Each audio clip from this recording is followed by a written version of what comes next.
Hi everyone, it's Kaylee and welcome back to my channel. So as you can see, I'm in a new location. I finally got my book reading corner set up. I have my bookshelves above me, my stuff on the walls.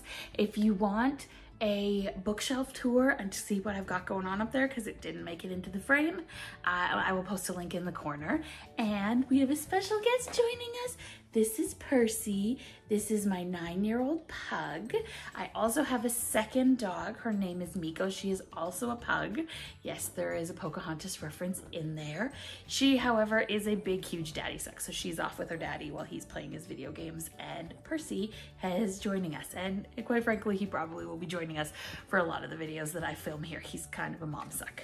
So, but on another note, we are going to talk about summer romances. Now, it is fall. I know that it is fall. It's the first day of fall, was on the weekend. It was last weekend, and I know this, but I want to talk about summer romances because I found a list on Goodreads that was posted a few months ago, and it's the hottest upcoming romances of summer, something like that. And I want to see if I read them. So let's go through this list and see if we read them, if we like them, what the deal is. So let's check it out. So there are 63 books on this list total. I will post a link to the list down in the comments below so you can see, but there are 63 books total. 12 of them are historical fiction. I don't do historical fiction. Some people really love it, and that's great. I like to read things set in my own time period. I don't mind going back a few decades, but I can't do really big historical fiction. It's just not my jam. And 12 of them are fantasy, which is also not really my jam. I can't do a lot of books with a lot of world building. It takes too much. It hurts my head. There's a whole reason behind that I think I've explained on a video before. And if I have, I will link the video. I have something called aphantasia, and massive world buildings like this, like in most fantasy books, just isn't my thing. So I can deal with what they think they refer to as magical realism, where it is like our world, people are just witches. That I can do, and those I love, especially around Halloween. So there are 4 books on here that I have read or that I am planning to read, and they are The Only Purple House in Town by Anne Aguirre. That one I am planning to read this week. So by the time this is posted, I will have read it. So if I have posted a review of it, I will link it up in the corner. The next one is The Witch is Back, and now I have read this one and I loved this one. It was a standalone as of right now. I don't know if she's planning to continue the series, but I really enjoyed it. That one I do know I have a review of, so I will click it up there. And I gave The Witch is Back 4 stars with 2 spice. The last one on the list that I have read is called The 7-Year Slip, and that one is kind of like a time continuum type of one. Not usually my go-to, but I really enjoyed it. It was by Ashley Poston, and she wrote The Dead Romantics, I believe, last year, and I did enjoy that one. So I read this one. Sometimes the time slips and the time jumps, they confuse me, so I only ended up giving it 3.5 stars with a 1 spice. I don't remember if I was reviewing videos on here back in June, but if I have a review of it, I will post it up in the corner.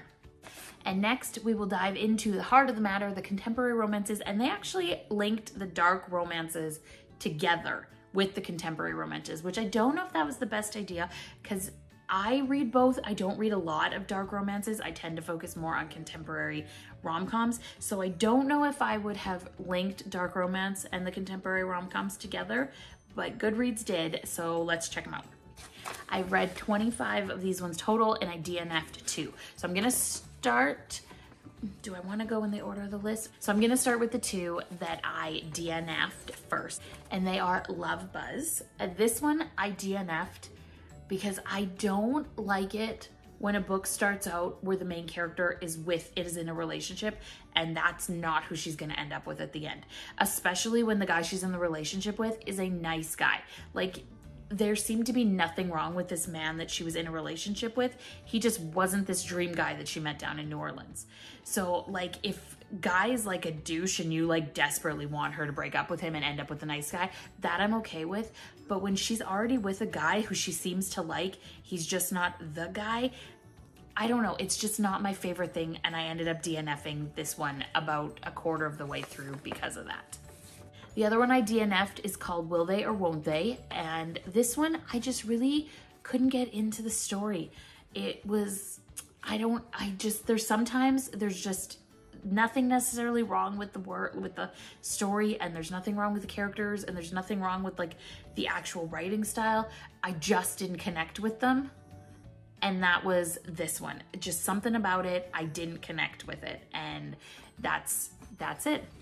Now on to the 25 that I did like. So the first one in the list is Love Theoretically by Ali Hazelwood. And this one is actually probably one of my favorite Ali Hazelwood ones. She tends to write similar stories, just with slightly different characters, slightly different things. But this one I found myself really, really enjoying, and I ended up giving it 4 stars. So if you haven't read this Ali Hazelwood because you're like, she writes the same, it's all formulaic, give this one a try. I was pleasantly surprised by this to the point where I actually went out and bought it. If you can't see, it's right up here on my bookshelf. The next one is Hello Stranger by Catherine Center, and I got this one as a free e-arc from NetGalley, and I loved it. I loved it so much, I don't even have words. I gave it 5 stars. I would give it 5 stars again if I were to read it this instant. I loved everything about this story. I loved the slight twist at the end. I cannot sing praises about this book enough. So if you have not read Hello Stranger by Catherine Center, you need to. I love it. I have no other positive word. That's just it. I just love it. The next one is Unfortunately Yours by Tessa Bailey, and this is the second one in her, I think it's called a Vine Mess series. Didn't really like Secretly Yours. I didn't really particularly like either of the characters, and I didn't particularly like the story. I finished it because it's Tessa Bailey, and Tessa Bailey is one of my romance rom-com queens. She knows how to write spice in a rom-com, and I love her. So I muddled through it. Didn't really enjoy that one, but this one, Unfortunately Yours, is much better. I definitely like this one. This one was like a fake dating type of scenario. It was my jam. He was an awesome book boyfriend. Definitely check this one out. I gave it 4 stars. Next is Meet Me at the Lake by Carly Fortune. This is by a Canadian author, and I love a Canadian author. They do not get enough hype, especially by American book talkers and things like that. So if you haven't read Meet Me at the Lake by Carly Fortune, you should check it out. I gave it 4 stars. This one is set at a lake resort, and there ends up being a guy who she met when she moved to Toronto, I think, for school, and she kind of had a will they won't they thing there, and it never panned out, and then she ends up meeting him later, and I liked it. I loved it. I loved the setting. It was just great. You should check it out. The next one is The True Love Experiment by Christina Lauren, and I loved this book right up until the infidelity storyline. You can't get me. I hate an infidelity storyline. It was a past tense infidelity storyline, but I hate infidelity. As someone who has experienced it in the past, I cannot read it from my main characters. I just can't. So because of that, it was a 5-star read right up until that infidelity storyline. Then I had to bump it down to 4. But it's still Christina Lauren. They write amazing. I will continue to read their work, and I really enjoyed it up until that. I hate it. But the book itself was well written. The characters were lovable. I love Fizz. I was so excited for her book, and the premise of this with the dating show was so cute. But just that storyline. The next one is called Practice Makes Perfect by Sarah Adams. This is another 5-star read for me. I love Sarah Adams. She does write more closed door romance than some of the others on this list, though I have heard that she might be branching out more into open door, and honestly, I am fine either way, but I loved this book. He's a bodyguard, and he is one of the best book boyfriends that I've read in a while. He was cute, he was sweet, the tattoos, the way he handled her. She was shy and she was quiet. I saw a lot of myself in her, and I loved this book. I gave it 5 stars, and I loved it. I will continue loving it, and I'm pretty sure it's up above me as well. The next one on the list is called Best Men, and it is an Achillean romance, so it is male. And honestly, the storyline was okay. I didn't hugely like the premise. It was set that they were both best men for their brothers and best friends' weddings, and I just didn't find their character interactions to be that great to lead up to the romance at the end. The writing was really good, and I did enjoy reading it, but it was only a 3-star for me. It's one of those ones where I liked it, but I'm probably never gonna pick it up again. The next one is The Summer Girl by Elle Kennedy, and this is part of her Avalon Bay series. This is book number 3. This one was so close to being a 5-star for me. I ended up giving it 4.5. I can't honestly say why I knocked it down the 0.5 of a star. There was just something missing for it. It didn't have that 5-star appeal, but I wanted it to. It was really good. It was well written. I liked the characters. I liked their interactions. So I can't exactly say what made me drop it to 4.5 stars, other than that it just wasn't that rave book that I will rave about to the end of time. But it was really good and really well written. So if you're an Elle Kennedy fan and you're trying to get away from the hockey romances, this is a series that you should check out. The next one I read is Once More with Feeling, and this one I really enjoyed. I like this author's writing style about where she incorporates different mediums into the story, so it's not just strictly chapter 1, chapter 2. I like when they interject little things like that, and this one had it. It was set on the plot of like a Broadway play, but they were, I can't remember. It was a while since I read this, so some of the details aren't quite sticking for me. I believe they maybe worked on a previous show together, and then they came back together to do a Broadway play, and I really enjoyed it. Once again, 4.5 stars. I don't remember why I knocked it down. It was a really good story, and it's a definite reread, and it's one I will definitely recommend, but there was just that little tiny something missing for me that didn't quite make it to a 5-star. The next one I read is Forget Me Not by Julie Soto, and this one was all over Book Talk for a while, and I was really looking forward to it. The cover is beautiful. It doesn't look like your typical cartoony cover. And I think if it wasn't for the fact that I had read a string of wedding related books, and this was just my last straw, and that's, I think, why I gave it a 3.5 stars.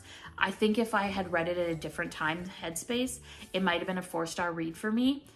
But I think I was just capped on my capped on my wedding books, and I feel bad for doing that. And I think that's why I bumped it up from 3 to a 3.5, because I knew that I was almost reviewing it based on my personal feelings and not necessarily the quality of the book. But I did enjoy it, and I do think that it is one that I might try to reread again and see if in a different headspace it would be a better 4 to 5-star read for me. The next one is Business or Pleasure by Rachel Lynn Solomon, and this one was a 4-star read for me. Rachel Lynn Solomon is good. Books are usually really good. I really enjoy them. I was looking forward to this book, and it is kind of a weird concept in that he is a celebrity, and but she didn't know that he was a celebrity when they met, and during their first interaction, and they had a bad one-night stand, and so somehow she ends up, is ghostwriting his book for him. That was what it was. And then they end up she ends up giving him sex lessons, because apparently the first time, while good for him, wasn't as great for her. So she was helping him to improve his technique, and they ended up falling in love. And I thought it was a cute premise. I'd never read anything like that before. So I did end up giving it 4 stars, and I would recommend that you check it out. I quite enjoyed it. The next one is Planes, Trains, and All the Feels by Livy Hart. I love Livy Hart. Her newest book, Some Kind of Blunderful, holds a special place in my heart. That one was a 5-star read for me. This one, while really, really good, it wasn't quite 5 stars for me. I ended up giving it 4 stars. I would definitely reread it again. I liked the characters. I liked their interaction. It was a solid 4-star book for me. Now the next one crosses into that dark romance thing, and it is Cruel Seduction by Katie Robert. I have read this whole series, the Dark Olympus series. I like it because it is a modern day contemporary Greek retelling, and as I said, I'm not a big fantasy fan, so the fact that these are contemporary Greek retellings makes them a lot better for me. This is the 5th in the book. The 4th book was only just so. This one was up to 4 stars for me. It is what they call polynaught, so there are 4 people, but they are not all romantically linked to each other, but they are all romantically linked to somebody. If you want a better explanation of that, you should either check out the book or check out her TikToks because she has a good description of that. But I enjoyed it. The writing style was up to par. I enjoy that this one has a good backstory that weaves through all of what's going to be 10 books. So it makes you want to keep reading. Even though the last book wasn't great, you wanted to keep reading because you wanted to know what was happening in the backstory and you want to know how it's all going. So I would definitely recommend checking this series out. This one was Cup on par with 4 stars. Some of her first books, particularly books 1 and 2, were my favorites in the series. The next one is A Love Catastrophe. This is another one I read off of NetGalley as an ARC review. It is by Helena Hunting. She's another Canadian author and I really enjoy her books. But something about this book was just a little lacking for me. It was a little choppy. It was a little, and I feel unfair saying that because it was an ARC review and it could have been polished up by the time it was actually published. But it was only a 3.5 star for me. And honestly, that was a bit generous. I think because it was one of my first ARC reviews, I gave it a little higher. I think if I reread it now, it might only be a 3. The characters just weren't there for me. Their interactions weren't there for me. It was a 3. It was okay, but I'll never read it again. Another one that was a 3 star for me is Play to Win by Jodie Slaughter. This one was about a girl who ends up winning the lottery, but she has an ex-husband, but they are not divorced yet. So she's trying to get him to sign divorce papers so that he doesn't try to take half of her lottery winnings. And they end up falling back in love and getting back together. Once again, it was only so-so. I thought it drug a little bit. I thought the character interactions weren't great. It wasn't up there with some of the other books that I had read that month. The next one is Mrs. Nash's Ashes. This one was a cute little read for me. I read it while I was on vacation and it was kind of a cute little vacation-y vibe. It was road trippy, which I love. I love the characters, how they were acquaintances, but then they ended up on this road trip together because of flight delays. And it was a cute little story. The background story with her, with Mrs. Nash, who was a family friend or a friend of hers older lady who had passed away, and they were trying to deliver her ashes to her possible lesbian lover from back in the war. So I thought the backstory was really cute. I thought their interactions were great. I gave it 4 stars and I really enjoyed it. Next up is Love at First Set, which is a sapphic romance between a girl who works at a gym and the sister of her best friend. And it's the best friend and the sister's family that owns the gym. But they don't necessarily approve of the girl who works there. And it was like a fake dating relationship. I didn't find it wasn't all that great. I wasn't a fan. Some of the situations they ended up in weren't particularly great for me. I don't know, I just didn't find it a great and believable story. It was a 3 star for me. It's one of those ones that I'll never read it again, but I finished it. The next one is Emma of 83rd Street, and now this is a modern day retelling of Emma by Jane Austen. It's set in New York. Emma by Jane Austen is not one of my favorite Jane Austen novels. It just isn't. And so I knew going into it that the retelling, unless it was like fabulous, was not going to be like a top tier read for me. And I was right, it was a 3.5 stars. It was good, it was well written. I saw a lot of the Emma storyline in it. So things like that were good, but I still just don't particularly like the character of Emma either in this or in the original story. So for me, that's why it was a 3.5 star. It was a good read, it was a good retelling, but I'm not going to pick it up again. Next we have Kiss the Girls, and this one is book 3 in the Meant to Be series. They are Disney retellings. The first one was a Cinderella one, the second one was Beauty and the Beast, and this third one is The Little Mermaid. Now, The Little Mermaid is not one of my favorite stories. A girl giving up her voice for a man, it's not my favorite story, I know, but Beauty and the Beast is, but let's not get into that drama right now. And I think that my feelings of Little Mermaid kind of bled into this book, and I just wasn't a huge fan. Again, it was a 3.5 star for me, and I think the point star that I tacked on just because I love the series. All the books in the series are written by different authors though.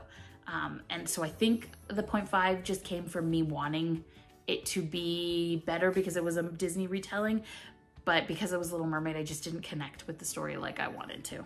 Next is To Have and to Heist by Sarah Desai, and this one was a horrible romance, but it was a great story. If I had read this one going into it thinking it was a caper novel, thinking it was a women's fiction type of story, I probably would have enjoyed it a lot more. But because I went into it thinking it was a romance novel, it fell incredibly flat for me. And so because of that, I only rated it 3 stars. If it wasn't touted as a romance novel, it might have been a 4-star read for me. I thought the romance plotline in it was just not up to par with the caper part and the whole jewel heist and thing like that. That part of the story was excellent. The romance part of the story was only so-so. Next up is That Summer Feeling by Bridget Morrissey. This is another sapphic romance, and I loved it. It is set at like an adult summer camp that I desperately want to go to. There was like capture the flag type games. It was so cute. I gave it 4.5 stars. It just was missing that little tiny oomph that made me want to never stop reading it, but it was a great story. I loved it. I will read it again. I loved both of the characters. I loved their interaction. I loved how they met at the cabin. I loved their families. I loved everything. You should check it out. It's 4.5 stars for me. Next up is Tastes Like Shakar, which is a Shakespeare retelling of, I think it was Much Ado About Nothing. I don't remember.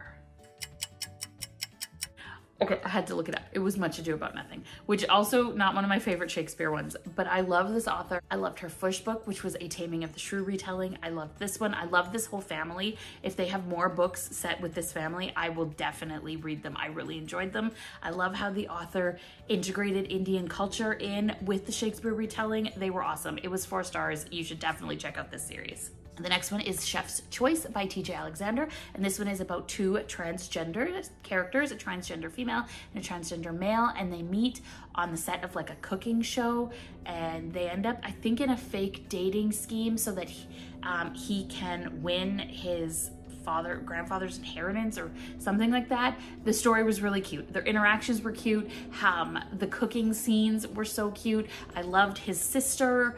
Yeah, it was a 4-star read for me. I got it through NetGalley again. It was a while ago that I read it, but it is out now. But I definitely like this, and I love TJ Alexander and all of their books. This one was definitely a plus for me. Next up on my list is You with a View, and it is 3.5 stars for me.